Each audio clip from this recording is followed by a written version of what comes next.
आज के कार्यक्रम में आपका स्वागत है। ये तानाशाह कैसे बनता है और तानाशाह क्या करता है, इसकी जो सीरीज हमने शुरू की उसके आज के एपिसोड में तानाशाह के कुछ दूसरे लक्षणों का भी अध्ययन करेंगे।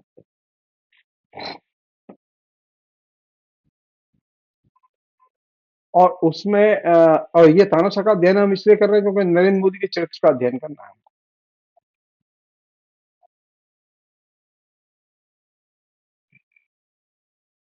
तानाशाह की विशेषता ये होती है कि वो ये मान के चलता है कि जनता अपने आप समृद्ध होगी। जनता को समृद्ध करना, जनता को खुशहाल बनाना, ये उसका काम नहीं है।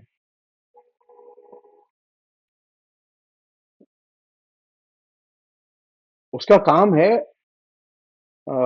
नस्ल या धर्म को बचाना, उसको संरक्षण देना। जनता को समर्थ बनाना और समृद्ध बनाना उसका काम नहीं है।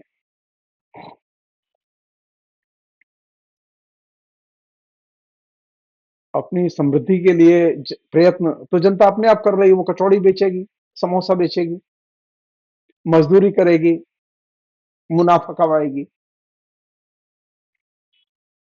उसे तो सिर्फ हिंदू धर्म की और हिंदू जाति की रक्षा करनी, उसे संरक्षण देना। और ये जो देश है, तानाशाह जिस देश में रहते हैं, लाइक भारत, ये जो देश है, तानाशाह का कहना है उसका जो देश होता है तो स्वर्ग जैसा है। और भारत जो है वो तो हिंदुओं का स्वर्ग है। सो हर तानाशाह अपनी जनता को यह समझाता है कि उसका जो देश है वो स्वर्ग है। और वो तानाशाह जिस देश का शासन करता है, जस्ट लाइक मोदी, तो वो कहता है कि यहाँ का जो विकास होगा वो संसार की दृष्टि से अद्भुत और विरल होगा और श्रेष्ठ कोटि का होगा।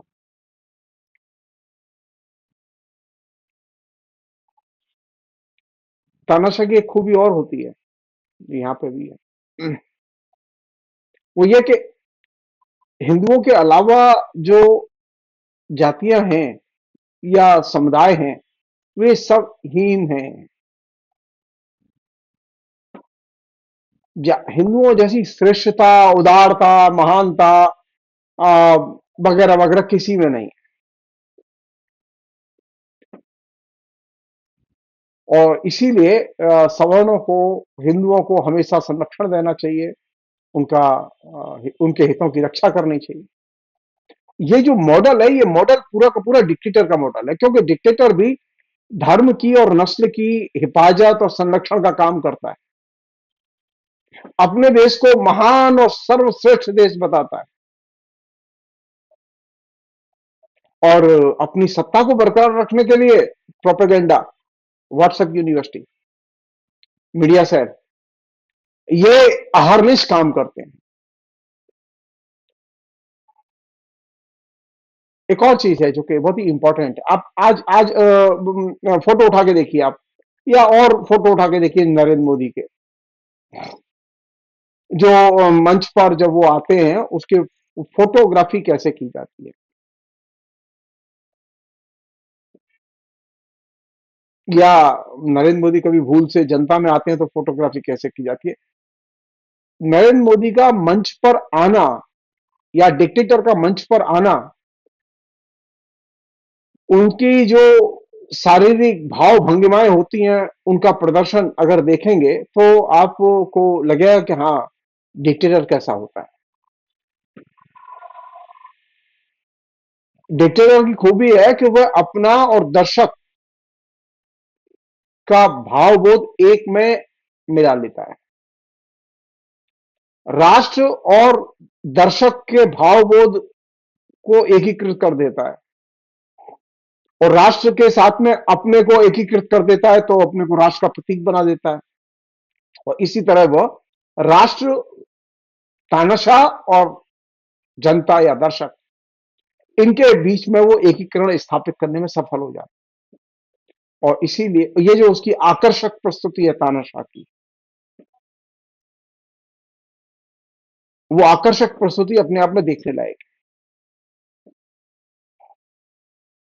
और वो आकर्षक प्रस्तुति की वजह से ही जनता की आंखों में एक तरह से समा जाता है।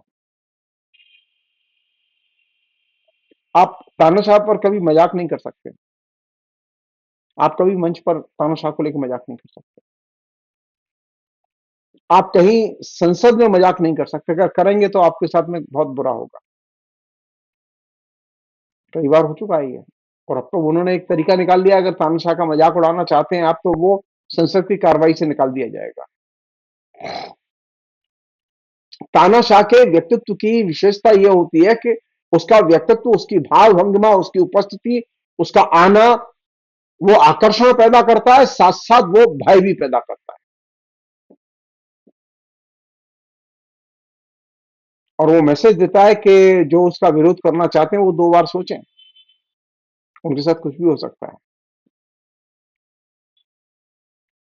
इस तरह तानाशाह जो है वो व्यक्ति की जो संप्रभुता है, स्वतंत्रता है, उसको चुनौती देता है। और जैसा कि हुआ है, बायोलॉजिकल हूं मैं, तो हर तानाशाह अपने को भगवान का दर्जा देने लगता है। और ये उसके पर्सनैलिटी कल्ट का क्लाइमैक्स है। एक अन्य चीज जो तानाशाह की चरित्र की विशेषता है, वो ये कि तानाशाह जो है कभी कंगाल नहीं होता। हाँ, तानाशाह के अगर जीवन को देखेंगे तो वो जरूर बदहाली की स्थिति में पैदा हुआ था। बहुत ही सामान्य से लोअर मिडिल क्लास के गरीब परिवार में पैदा हुआ था, चाय बेचने वाला। लेकिन जब वो व्यक्ति तानाशाह बन जाता है, तो आप उसे पहचान नहीं सकते, आप ये समझ नहीं सकते कि ये आदमी कंगाल है या कंगाल रहा है। क्योंकि देश के संसाधन और संपदा को वो अपनी संपदा समझता है,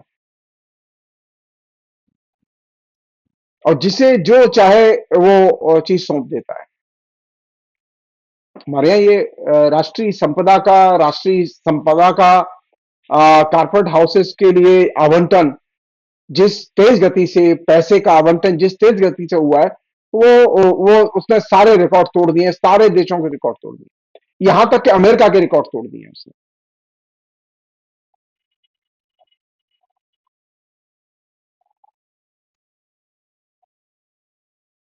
ये नरेंद्र मोदी की जो चीज सबसे ज्यादा अपील कर रही है लोगों को, वो कौन सी चीज अपील कर रही है? वो ये है कि नरेंद्र मोदी करप्शन से लड़ना चाहते हैं।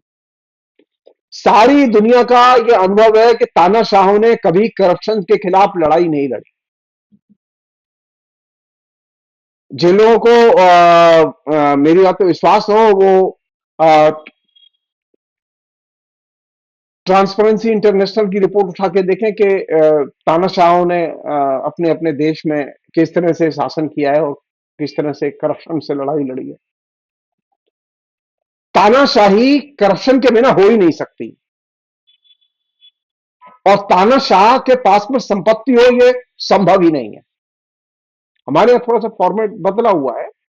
हमारे यहाँ व्यक्तिगत संपत्ति उतनी नहीं कमाते जितनी कि दल के लिए संपत्ति कमाते हैं, अपने मित्रों के लिए संपत्ति अर्जित करते हैं, अपने चहेतों को संपत्ति दिलाते हैं।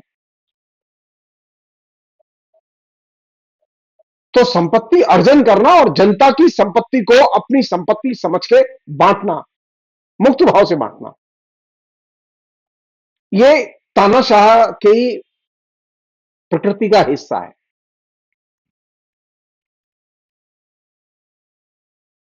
मैं कुछ तानाशाहों के नाम ले रहा हूं आपसे। इंडोनेशिया के जो राष्ट्रपति थे, मोहम्मद सुहार्तो, उन्होंने 1967 से लेके 1998 के बीच में शासन किया, और उनके पास तकरीबन 15 से लेके 35 बिलियन डॉलर की संपत्ति थी। फिलीपींस के फर्दिनांड मार्कोस, उनके पास 5 से लेके 10 बिलियन डॉलर, ये सब डिक्टेटर है। आप ध्यान रखिएगा, नरेंद्र मोदी ने अपने शासन में आने के बाद में कितनी राष्ट्रीय संपत्ति अदानी अंबानी आदि कारपोरेट घरानों को खैरात में दी है। आप इसकी लिस्ट निकाल के देखिए।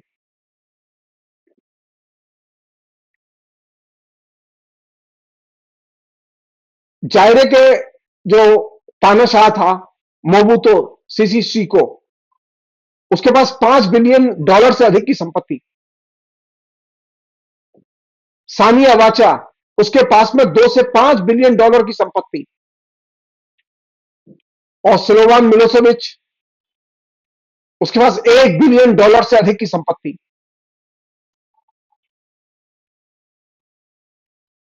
हाइती के जीन क्लाउड के पास में 300 से लेकर 800 मिलियन की संपत्ति। और ये जो संपत्ति है, ये एक सामान्य फिनोमिना है कि तानाशाह जनता की संपत्ति को अपनी संपत्ति समझता है और बेशुमार संपत्ति संग्रह करता है, या अपने करीबियों को, अपने कृपा पात्रों को राष्ट्र की संपत्ति और संपदा को फ्री ऑफ कॉस्ट सप्लाई देता है। एक और चीज है, ये तो भारत में संपत्ति संकलन की जो परंपरा है, जो तानाशाहों की है, हमारे यहां थोड़ा सा मॉडर्न तरीका है, थोड़ा सा मॉडिफाइड तरीका है। हमारे यहां तानाशाह जो है अपने दल के लिए संपत्ति संकलन करता है, अपने इलेक्शन के लिए संपत्ति संकलन करता है, अपने जो तमाम किस्म के जो सहयोगी होते हैं, भाई भतीजे होते हैं, करीबी कारपोरेट घराने होते हैं, उनके लिए संपत्ति का संचय करने के लिए आधार तैयार करता है, मौके देता है। कहने का मतलब यह कि तानाशाह हो और सिस्टम भ्रष्ट ना हो, यह हो नहीं सकता। तानाशाही अगर है तो सिस्टम करप्ट होगा। तानाशाही है तो तानाशाह के यहां घूस का सिस्टम होगा। तानाशाह अगर घूस लेता है तो तानाशाह का नीचे जो सिस्टम काम कर रहा है, वहां घूसखोरी चरम पर होगी। और भारत अभी इस समय अपने घूसखोरी के क्लासिक दौर से गुजर रहा है। सामान्य से छोटी छोटी चीजों के काम कराने के लिए भी आपको घूस देना पड़ता है। तो तानाशाह अगर शासनाध्यक्ष हो और नीचे का सिस्टम करप्ट हो, यह हो नहीं सकता। नरेंद्र मोदी के सारे दावे इस मामले में एकदम खोखले हैं। एक और चीज है, तानाशाह जैसे लोगों को करप्ट करता है, करप्शन की आदत डालता है, तो साथ साथ वो उन्हें वफादार, जो करप्ट होता है वो तानाशाह का वफादार होता है। तो पहले वो करप्शन करने देते हैं, आदमी को करप्ट होने देते हैं, और फिर उसे वफादार होने देते हैं। उससे वो आदमी उनके जाल में बंधा रहता है।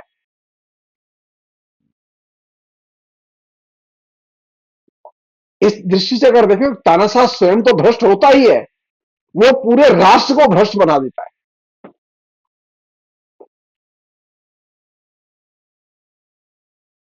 एक अन्य चीज, ये जो करप्शन है, ये करप्शन राजनीति और व्यापार इसका एक अभिन्न हिस्सा बन जाता है। अब राजनीति और व्यापार आप बिना करप्शन के कर नहीं सकते।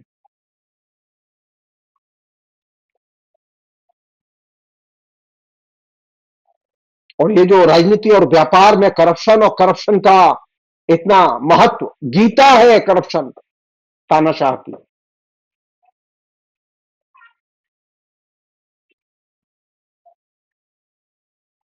तो जाहिर है कि इसका किसी धर्म से और किसी जाति से भी संबंध होगा करप्शन का। आप लिस्ट उठा के देखिए, करप्ट और भ्रष्ट जो लोग हैं, जो इस दौर में विकसित हुए हैं और सामने आए हैं, जिनको पैसे दिए गए, वो किस धर्म से जुड़े हुए। करप्ट और भ्रष्ट लोग हैं वे, वफादारी के बहाने आज ऊंचे ऊंचे सरकारी पदों पर बैठे हुए हैं।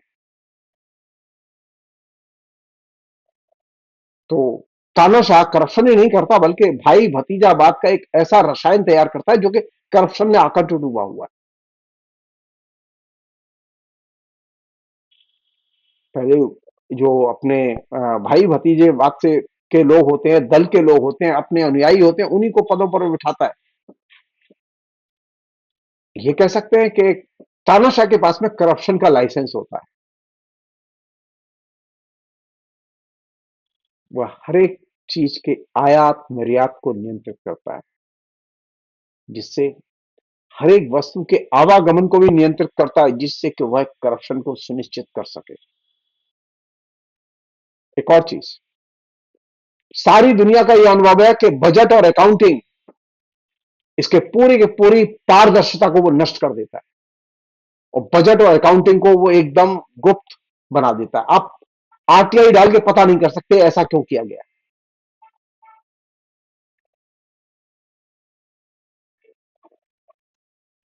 और तो और, जिन देशों में डिक्टेटरशिप है, भारत में भी अब डिक्टेटरशिप है अपने तरीके से, डेमोक्रेसी में डिक्टेटरशिप, तो तेल की खरीद फरोख्त में अपनी पसंदीदा कंपनियों को सौदे कराए जाते हैं, या विदेशों से जिन कंपनियों के सौदे कराने हैं उनके लिए तानाशाह खुद प्रयत्न करता है और सौदे लाता है, सौदे करवाता है या पटवाता है।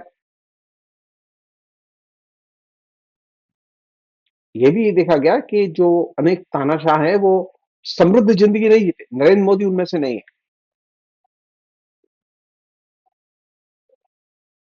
जिम्बाब्वे के रॉबर्ट मुगाबे एक अति साधारण जिंदगी जीने वाले व्यक्ति, लेकिन उनके इर्द गिर्द जितने जो लोग थे वो सारे के सारे लोग अमीर।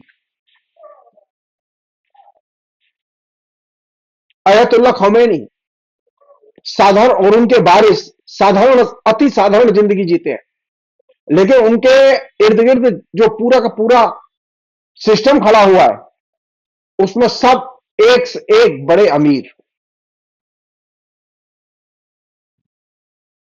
ये अपनी विचारधारा के कैद में थे ये व्यक्तिगत तौर पर, लेकिन आ, निजी तौर पर इनको छोड़ अगर दें तो इनके इर्द गिर्द जो लोग हैं वो तो बेशुमार अमीर।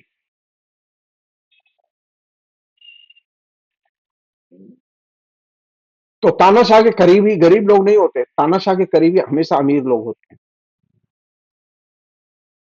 क्योंकि तानाशाह का सिद्धांत है तुम्हारा पैसा यानी जनता का पैसा मेरा पैसा।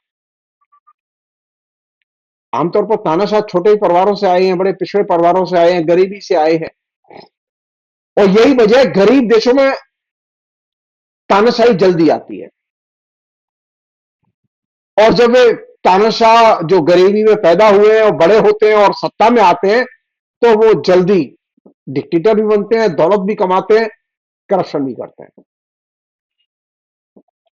और सत्ता में आने के बाद तो बेशुमार दौलत कमाते हैं। अब आप यहां से देखिए, नरेंद्र मोदी जब पहले साधारण कार्यकर्ता थे आरएसएस के, तो वे कैसे कुर्ता पजामा पहनते थे और अब कैसे कपड़े पहनते हैं। ये सवाल तो उठता ही है ना कि नरेंद्र मोदी के कपड़े के पैसे कौन खर्च करता है। क्या नरेंद्र मोदी अपने बजट से इतने महंगे कपड़े खरीद सकते हैं? नहीं। प्रधानमंत्री को इतनी तनख्वाह नहीं मिलती कि वो इतने महंगे कपड़े खरीद सके, दिन में 10-10 जोड़ी कपड़े बदल सके।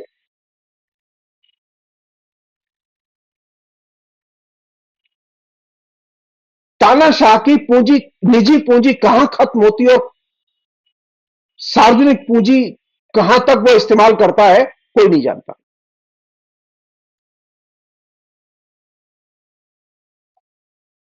क्योंकि हर एक तानाशाह वो चंद वर्षों में ही महा अमीर बन जाता है, और नरेंद्र मोदी की जो खुशहाल जिंदगी है और जिस तरह की लगभग जो है लाइफ स्टाइल है, उसमें तो वो तो संभव ही नहीं है।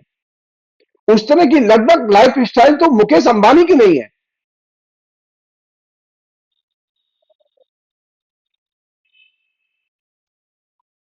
एक और चीज, तानाशाह कभी अपनी संपत्ति डिस्क्लोज नहीं करते, वो हमेशा संकोच करते हैं। वो अपनी संपत्ति के स्रोत नहीं बताते, उनके पास कितनी संपत्ति है, कैसे आई, कहां से आई, इसका वो कभी खुलासा नहीं करते। ऐसे भी लोग हैं जो कि डेमोक्रेसी में है लेकिन महा अमीर है, राजा है, जिनको के राज सत्ता के सुख भोगने की आदत है। ब्रिटेन की महारानी क्लासिक है इसमें। थाईलैंड के राजा ब्रुनेई के सुल्तान क्लासिक हैं। ये वे लोग हैं जो कि सरकारी धन का, जनता के धन का जम के दुरुपयोग करते हैं।